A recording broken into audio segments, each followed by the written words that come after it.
This video is brought to you in part by Gamersgate.com. Save 5% on any game when you use the discount code G2PO.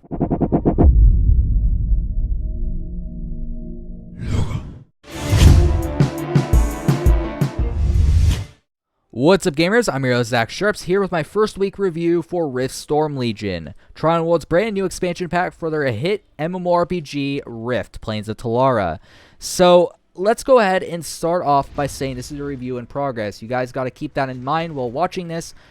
Because, well, I'm not 60 yet. It's my first week review. So these are sort of my first initial thoughts. I'm still somewhat of a noob to the expansion pack. But what I can tell you is there's 7 new dungeons, 3 new raids, 1 chronicle, the new player housing, 1 new warfront, and 2 brand new continents, along with a brand new neutral city. So there's a ton of content within this expansion pack, which is definitely something that really perked my interest originally, is the amount of content we're going to get with this expansion pack. Not only that, but there's also huge open world boss raids that you can do throughout the world as well now. So combined with the 3 new raids, you also have a lot of world bosses on top of that, which is really awesome. So they're overloading you with content with this expansion pack. But is the content even good? That's always the question with these expansion packs, especially the first expansion pack from a developer that is relatively new. So is it a good expansion pack? Well, let's go ahead and start talking about it. So the 2 zones that I have done so far in this expansion pack is City Core, which I'm doing right now, and also where I started out, Cape Jewel. So starting with Cape Jewel is a huge jungle zone that is very similar to sort of Stranglethorn Vale. However, it's somewhat of an unfair comparison because Cape Jewel has its own sort of feel to it. It's a very old zone that basically is sort of tarnished by Storm Legion because they're trying to find a lot of weapons and just really try and make themselves even more powerful for their world dominance feeling that they have. They just want to dominate the world. So the Storm Legion are trying to find a lot of relics and stuff to basically empower themselves and Crucia a lot more, which is the Storm Queen. So your goal is basically to interrupt that or stop them before they do. And the whole story of it is pretty cool. I like how they have a lot of details and a lot of little voiceover worked throughout the world to basically allow you to have a better overall questing experience and story experience in Rift. They're really trying to improve the story of Rift within this expansion pack with a lot of voice work that is done throughout the entire story so far. And a lot of it's done via projections, via holograms, stuff like that. So a lot of the times you're not going to hear actual characters talking, but you're going to hear holograms talking of a character. So like, for example, there's one of the Storm Legion captains. She always pops up and basically says to her army what she's going to be doing and what they need to do in order to capture certain areas. And a lot of the times you find these in Storm Legion camps, in ruins, stuff like that. So it gives you background to what's going on. And that's always important when you're out questing, because that way you know why you're there. So I thought that whole aspect was amazing. I love the fact that they're trying to incorporate more story into Rift, and more importantly, more voice work into Rift. That is something that in today's day and age is required almost, because a lot of people don't like to read anymore. They want to listen. They want to, you know, play the game as they're being told something. They don't want to have to stop, read, and then continue. They want to keep their immersion of the game continuous. So I felt that the voice work was one of the major reasons why I've loved the questing so far in Rift Storm Legion, and why I'm looking forward to continuing. Not only that, but the Carnage quests also add a ton of variation in the zones. Carnage quests are basically picked up by attacking something that you've never attacked before, and it starts a kill quest like the one I'm doing right now, or you can gather stuff throughout the world that are useful, and basically it'll give you a gathering quest or a activation quest where you have to go around and activate things. It's really neat. I really love the fact that they're incorporating more adventurous type questing within Rift, because I always thought that that was missing. I thought that the linearness of Rift was killing Rift, honestly.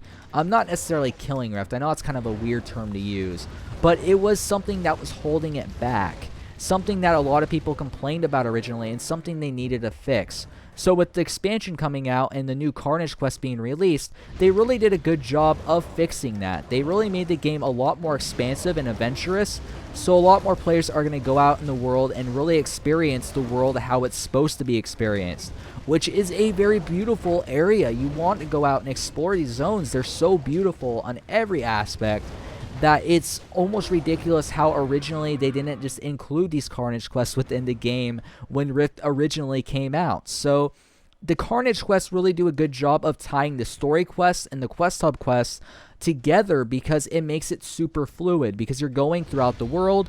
You can sometimes drift off in your own, adventuring and have a good time and gain experience while you do that. So they really do a good job of rewarding you for adventuring and exploring the world now.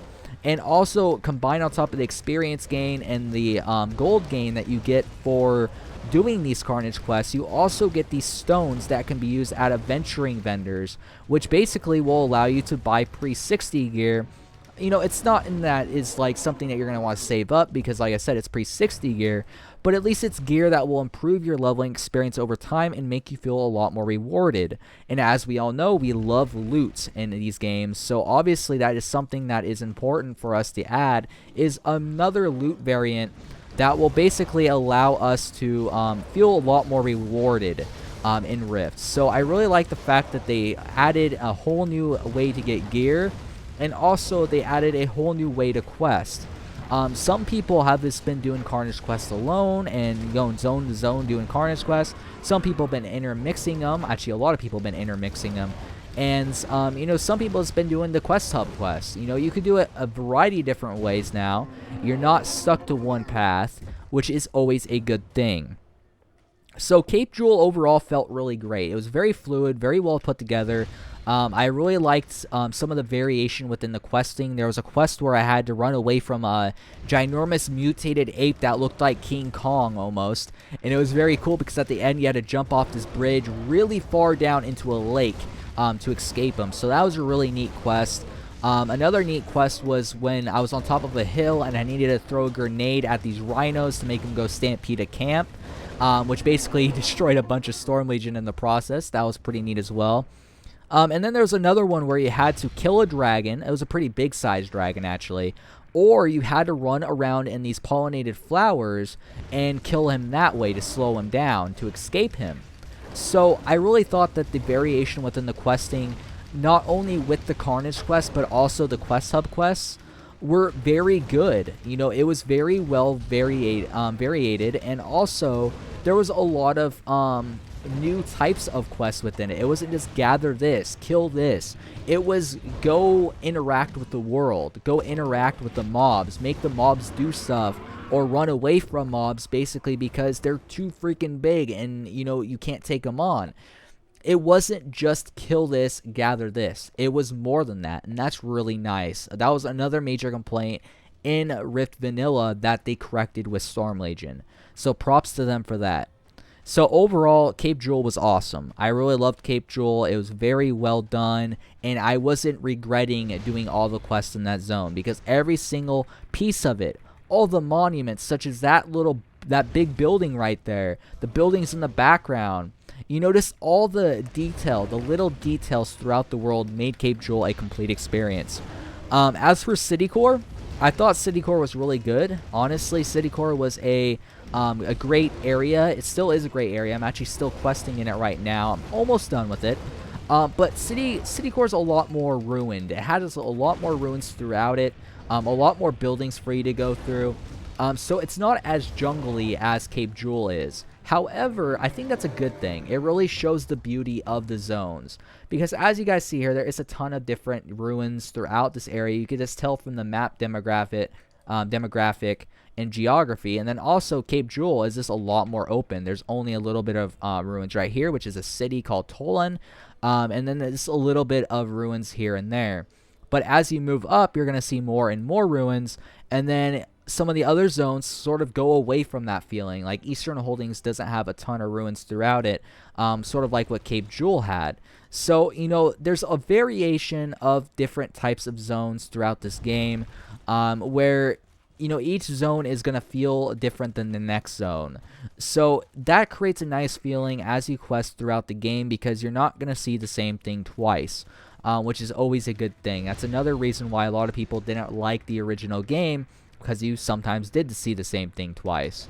So City Core does a great job of variating things and basically allowing the player to further immerse themselves within the experience of Rift Storm Legion, because of the fact that there's so much difference between City Core and Cape Jewel, which is very important, like I mentioned before, because you need variation within your questing to make it so it's not linear, make it so it's not boring and the same old shit, different story.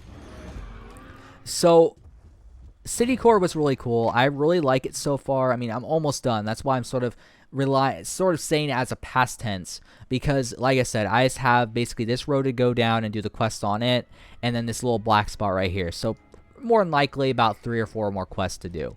But you know, that's one of the cool things about this entire new system, is the fact that you could tell sort of how many quests you have left to do, and if you completed a zone or not. It's no more looking for quest hubs that could be hitting throughout the world. It's more of, you know, have you explored the map? Have you been around all the places throughout the map in order to complete the map fully? And what's really cool about that is it's easier to navigate. It's easier to track progression. It's easier to complete for all you completionists out there. And that's one of the other cool things about Rift Storm Legion, is the fact that it's a lot easier to tell if you're done or not, if you can move on. Where before, I always felt like I was missing a quest, or, you know, I still have a few quests to do, or, you know, whatever it may be, but I didn't know where they were at because I didn't know where the quest hubs were at. But this fixes it. You know, the Carnage quests blend the entire questing experience together quite well to make it very, very, very fluid. So the 2 zones I've done so far are very excellent. I've loved them very much.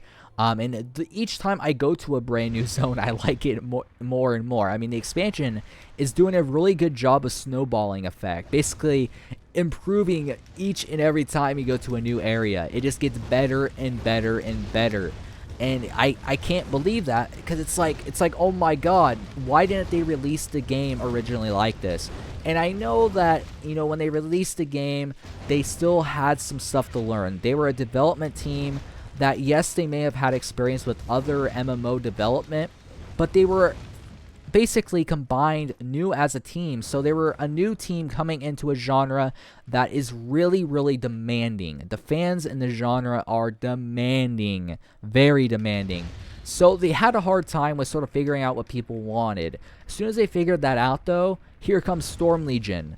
And it corrects basically everything people had issues with, and that's what's fantastic about it. So far, anyways. So, as for dungeons, I've only done one so far, Exodus of the Storm Queen. It was I believe a 4 or 5, I think 5 boss dungeon. Yeah, 5 boss dungeon. And it was a very cool dungeon. I really like the fact that it was a prologue to the expansion pack, where a lot of the times, games don't really do that. They just sort of release an expansion, give you a cinematic, and there you go.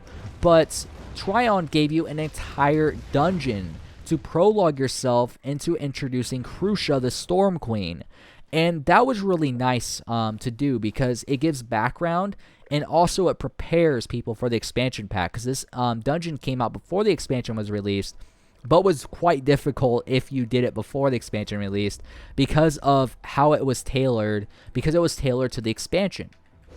So combined with this difficulty, the mechanics of the dungeon were very neat. The first boss was somewhat tank and spank. You had a line of sight him when he targeted you and sort of aimed at you for a headshot. Once you did that, though, it's pretty much tank and spank, so it wasn't really that hard. The second boss that popped out after the first boss was basically a whirlwind that did a lot of AoE that you turned around, tank and spank down a little bit, put him on an activator to capture him, and then you threw him in the lava to basically finish him off. So that whole phase was pretty neat.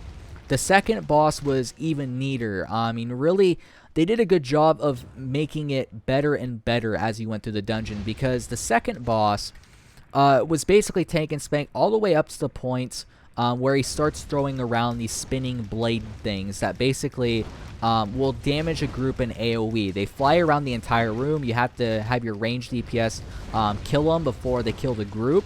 And what's really cool about it is after that phase, someone has to spar with them in a circle or the entire group dies. So whoever picks up the banner gets a skill that they counter his attacks with. So as he casts an attack, you have to counter it with the skill, and then he has another attack that you have to counter with the other skill. So it's really cool how they sort of incorporated a counter type fight within a phase of one of the boss fights within Exodus of the Storm Queen, to sort of variate a lot of the mechanics that they use throughout the entire dungeon. The tank and spank mixed with AoE damage, mixed with adds, mixed with all this other good stuff to basically make a complete dungeon. Now, another cool thing about Exodus Storm Queen was the next fight, which was basically similar to... trying to think of the name. I can't think of the name, so I'm just going to move on. Basically, it's an AoE fight. It's similar to sort of the Scarlet Monastery Library fight, the last boss fight in that place, but it's a lot more complicated, so don't think of it as a direct comparison, but it's somewhat like it. Basically what happens is, throughout the entire fight, he'll AoE you back, and then you have to run in at him before he does his AoE, because the AoE affects a certain outer bubble that's basically outside of him. So you have to stack on him as soon as he does his AoE that knocks you back. You have to run at him really quick before that AoE goes off, or you die. Now, he does this twice. The third time he does it, you have to line of sight him, or you die. And it's really cool how they sort of mixed and matched this together. They sort of matched the AoE portion of it together, and then they matched the line of sight portion together into one really nice, well-crafted boss fight. So that boss fight was pretty cool. Then the last boss fight was basically a bunch of adds. Then you get a skill that allows you to take out all those adds in one shot. And then you basically have to pick up health orbs. And then the main boss finally appears, and he spawns spinning blades that you have to avoid. And these spinning blades are ginormous. And he also basically spawns these like yellow orb things where you have to go get the shields to basically protect your group for when he does his AoE. So the entire sequence of going from boss 1 to boss 2 to boss 3 to boss 4 to boss 5 was very, very well done. I liked how it got better and better and better, more complex, more complex, more complex, and really didn't recede very much from that complexity. And at the end, once you complete killing the last boss, Crucia bursts out of the teleporter to take you to the new continents, and basically ruins that building. It's very, very cool how they sort of allowed you to see why the teleporter is where it's at to get to these zones. Because a lot of people were wondering, why is this? So having a prologue really just allows you to sort of find out why there's a portal there, and why, you know, you're kind of doing everything that you're doing. Where a lot of the times in expansion packs, you really don't have that. A lot of the times, it's not even close to being synchronized. A lot of the time, it's not even close to being a prologue. Most of the time, it's just a dungeon, and that's it. So it kind of sucks how most expansion packs don't give a prologue to their expansion pack, but Rift did, and that's what's important. Rift really tried to correct their mistakes. They really tried to make this the best expansion they possibly could, to revive the community and also bring back a ton of players that were previously disappointed. So Tryon really, really meant it when they said they were going to correct a lot of their faults. Exodus of the Storm Queen may have already been done by a lot of people who have the vanilla version of the game, because it was included before the expansion released. It wasn't really together with the expansion pack, but it is part of the expansion pack, if that makes any sense. So it's really neat how they included a prologue to the expansion pack before the expansion was released. That way a lot of people have a good idea of why they're doing what they're doing, where the portal came from to get to these new zones, who Crucia is, and why do you have to kill her, which is really nice. So the whole prologue was a great idea. I thought that it was probably one of the better ideas of this year because, like I said, a lot of the times developers just don't do that. They don't really care too much about adding prologues, and I feel that's a mistake on all levels. So them adding that was really, really nice. Now, one of the other things that I liked about Storm Legion so far is just the overall beauty of it. And I know I've touched on this a little bit so far, but I really want to stress this. The game is so beautiful on every level. Every one of the zones just gets better and better graphically, and each of them have their own environments. They're not just all the same. They're not intertwined. They're really all different, and that's really, really awesome. I love the variety of the questing zones because it makes you feel like you're in a different environment each time. Now, the warfront that I did so far, which is called, let me find it, which is called Carthan Ridge. As you see, it's sort of laid out as one side it's like a jungle, the other side it's like a desert. It's really well done graphically, and it's really fun overall. I mean, really what it is you have to go kill power cores with these bombs that are in the center of the map. So each team has 3 power cores. You get the bomb, you go attack the power core. And the first team to basically kill all 3 power cores wins the match. I've only done it one time, so I know I don't have the names for each of the things, like the power core names, the bomb names, etc, etc. But it's still a very cool warfront, and I can't wait to sort of analyze it a lot more. I'll do a video for it probably within the next week, so you guys will be able to see it, but it's a very fun experience.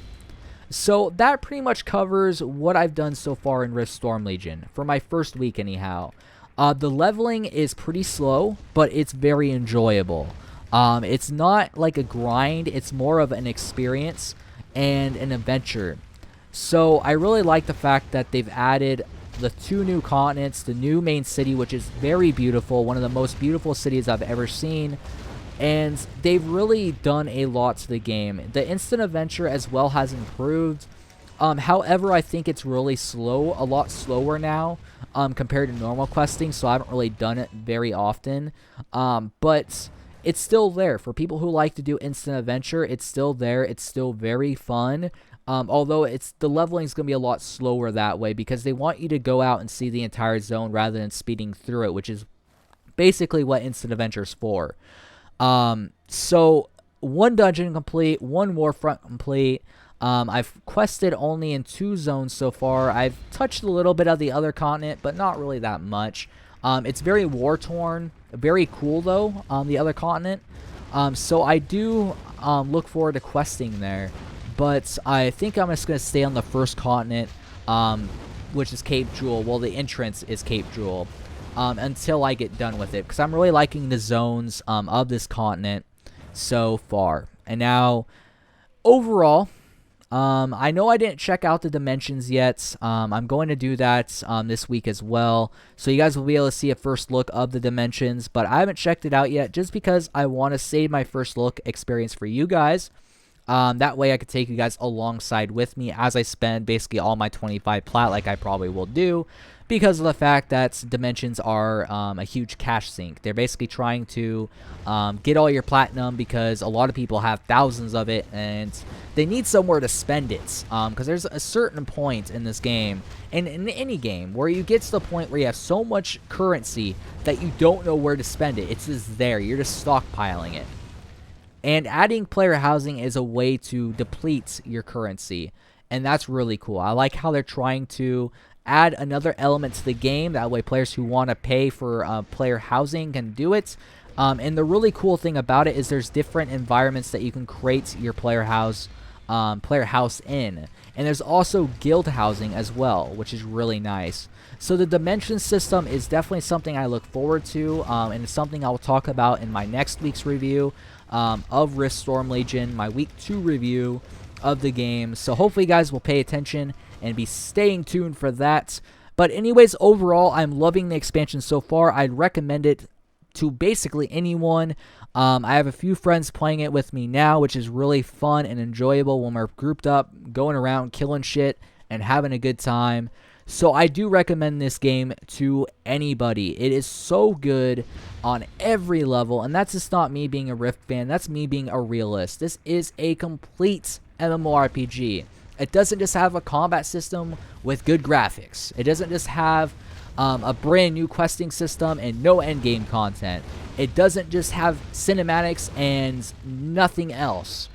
You can match those, sort of comparisons with other games. I kind of said that way you guys would be like, oh, that's that game, her. Oh, that's that game. So anyways, guys, overall, great game. Highly recommend it. Sorry for the phone call in the background earlier. Can't help it sometimes. But that is it. I mean, really, that's all I want to talk about. That's all I've done so far. I've enjoyed every single part of it, every step of the way. I'm just having so much fun with this expansion pack. So anyways, guys, that is it for me. I'm Zach Sharps. I'm now dead. And if you enjoyed the video, make sure to hit the like button and subscribe. That is it for me. Have a nice day. Catch you guys next time.